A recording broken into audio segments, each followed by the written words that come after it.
Fairless Hills, Trenton, and now heard as well on FM at 107.3 FM, W297CL, Levittown.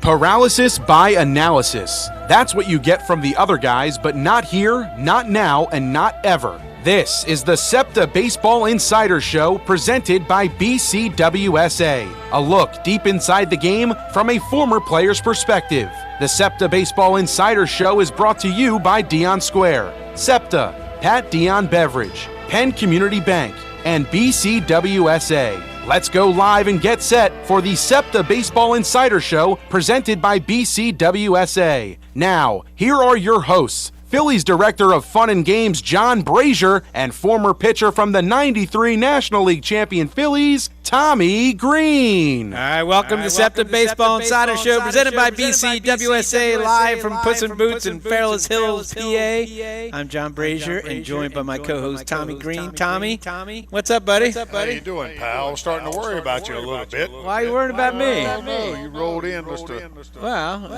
little bit later. I'm on my wife left for Lake George, New York, with her mom and her sister, and she did this to me last year, right in the worst time because it's the playoffs. I got the dog, I got my daughter, I got like all kinds of things. Well, your daughter's older now. Yeah, so, she can handle that. Yeah, so she's good. She's taking care of you. You're not taking care of her. Exactly. So all good. But Tommy, we got a great show because last week we didn't know, we hadn't clinched yet. Yeah. So we knew we had a good chance of doing it, right? Yeah. We were set up. And obviously the Phillies came through. And now we sit here with one game left, 3 o'clock game. All the games today start at 3. And now the tension's building up today because we want to know who we're playing and what time we're going to start. So it's come down to, if you remember, the Marlins had a game where they were winning 2-1 against the Mets. Yeah. And it got called in the ninth inning. Yeah. So, they were going to play on Monday if they needed to. Well, Major League Baseball made a decision that it's going to come down to that they're not going to play that game no matter what.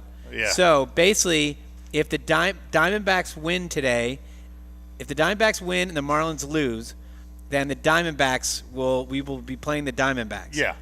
If both teams win or both teams lose, we're playing the Marlins. And if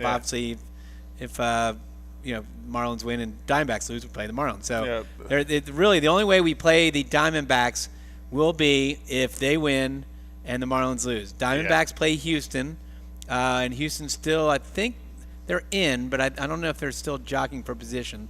But Houston's in, so there's really not a whole lot there. And then the Marlins are playing the Pirates, and the Pirates just, again, in spoiler mode. Yeah. So that's the big drama today. Pretty much all the other playoff games are set. All the teams are in. Cubs fell apart at the end. Yeah. So they're out. Giants not only fell apart, but they fired Gabe Kapler, which is an interesting development. Yeah. Right? That sort of shocked me a little bit. Yeah. I think they really had a bad month. They collapsed. I wonder if there's some behind-the-scenes things we don't hear. There must be. I know. Gabe Kapler, when he was here, a lot of people take issue with his managing. Yeah. So I guess, especially if you're a pitcher, he's definitely on the new school side. Yeah. So I know when we played in the one game, I swear they used about 10 pitchers, if not more. They used everybody. So I guess if you're a starting pitcher, you can't be too happy. I don't know. I mean, I like Gabe, and I think people generally like him.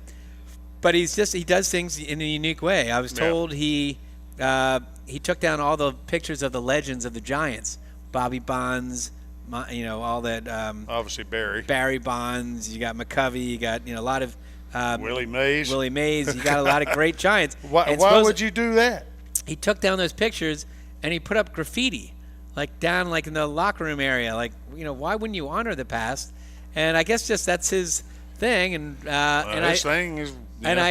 also the team. I know the Giants. I think they led Major League Baseball in errors, and I think a lot of it is that somewhat to Kingery, at that time they were trying to turn a lot of people into super utility guys so we could have guys play second base and shortstop and center field. And well, that messed up Kingery big time. Big time. And if you don't really know your position, that's why I like Rob Thompson's more old school, where you get a position, you're getting a position. Now we have guys that float around.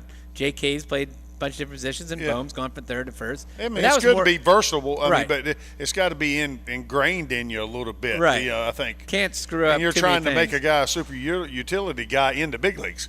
I mean, it's tough. That's a tough way to learn. I mean, and plus you're trying to keep your job too. Yep. I mean, that's what hurt Kingery.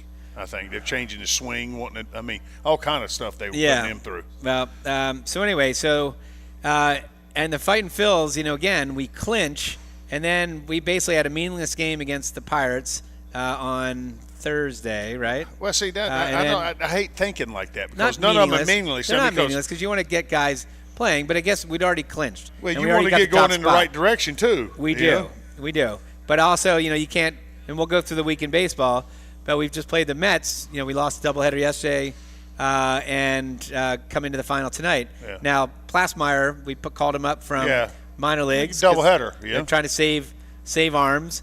And they had Taijuan Walker pitch game one.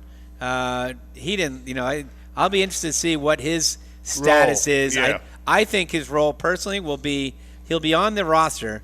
My thinking is that he's going to be a guy that if you go into extra innings, because they're getting rid of the ghost runner. Yeah. Once a playoffs hit, there's no ghost runner. So games can go 17 innings, can go 18 innings. So you need someone that can give you a length. And you need Sanchez, and Suarez. Well, they got to make a decision between those two guys. I think between Suarez and Sanchez. Yeah, my guess is, again, I obviously the way it's going to work out is Wheeler's going to pitch one, and hopefully it don't go past Nola. Nola goes two, and if it goes past Nola, I guess you got to see, if you're trying to win that game two or that game one, and all of a sudden you think Suarez is a great option to come in for 2 innings, right? And then all of a sudden, let's say we go to that third game, then that's where Sanchez would come in.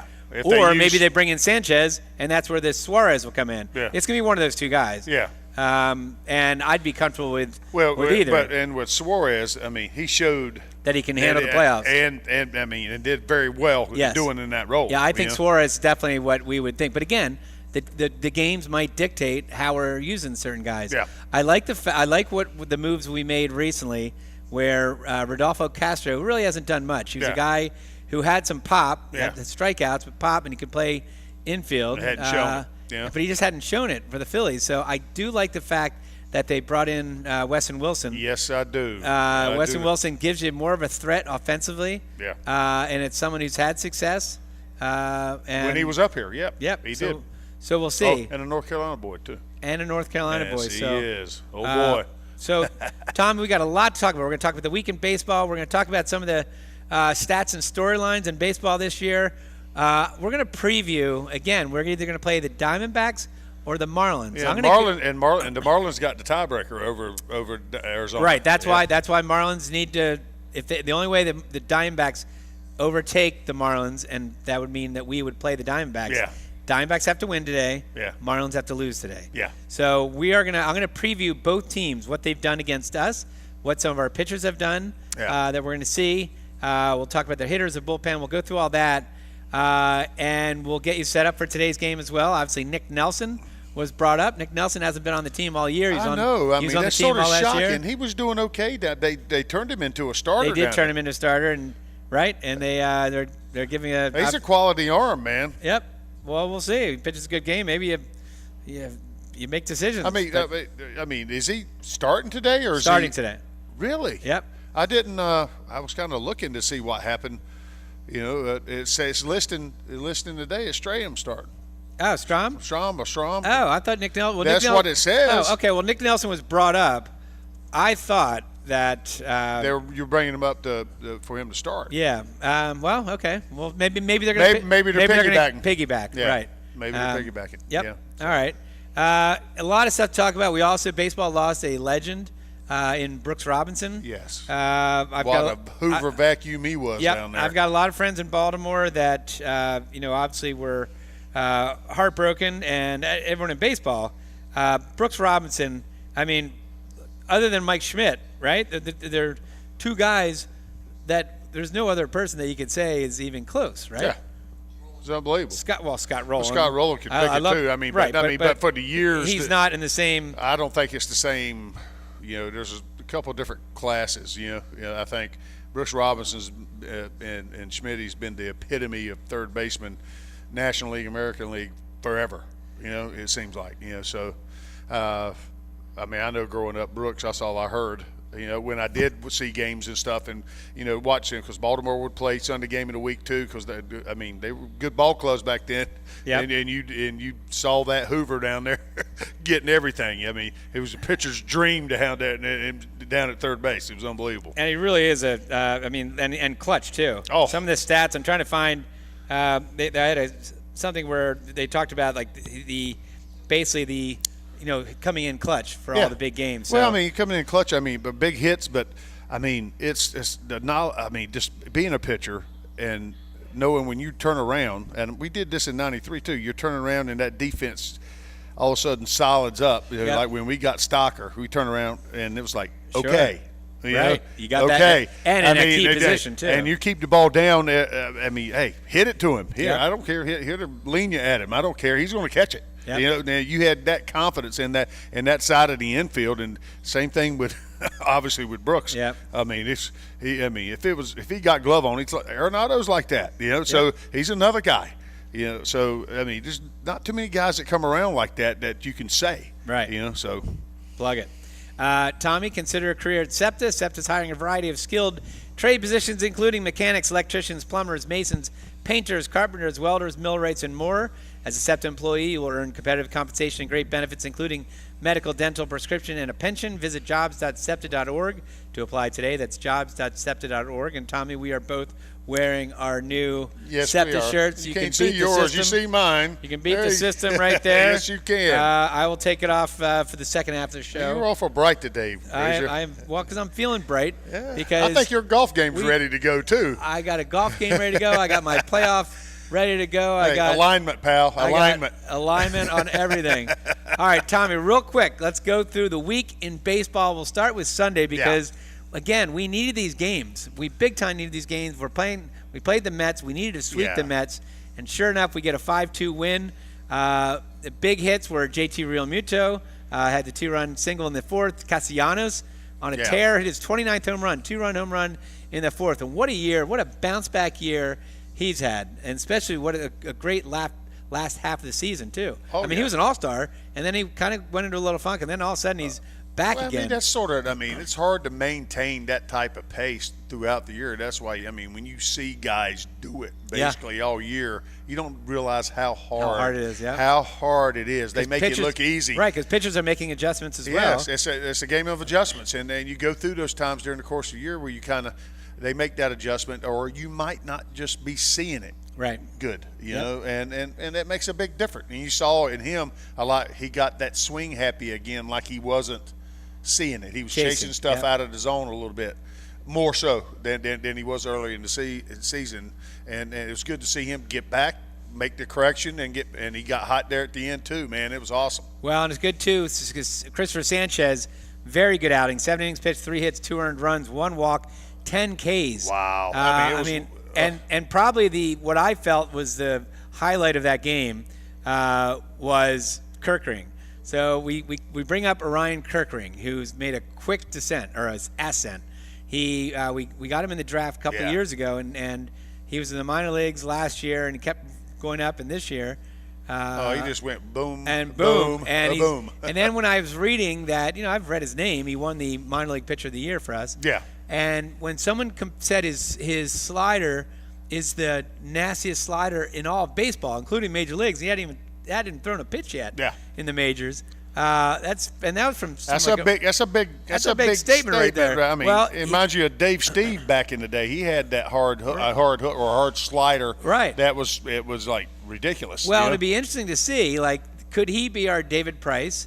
Could he be our Josh Beckett, right? Could he be our Marty Bystrom, someone that comes up late that has a key role, for a playoff run because he's got dominant stuff. Now, and it's showing. You look at it, he's not just facing right-handers and doing that. Right. It's left-handers that slider's affecting hugely too. They're looking at it like, where'd it go? Where'd it go? It's unbelievable. It's like a Bugs Bunny change, but it's a slider. Right. And Lorenzen got the save. He was electric. So Kirkering had 2 strikeouts. His dad cried. Great moment. Oh yeah. Right. Lorenzen come in and got. Lorenzen comes in and gets had a clean inning, really. Yeah. And it was awesome to see people trending. Yes. The ones that need to trend, because we're going to need. I mean, and we were talking about it. You were talking about it before about the guys. De Sanchez, De Suarez, yep.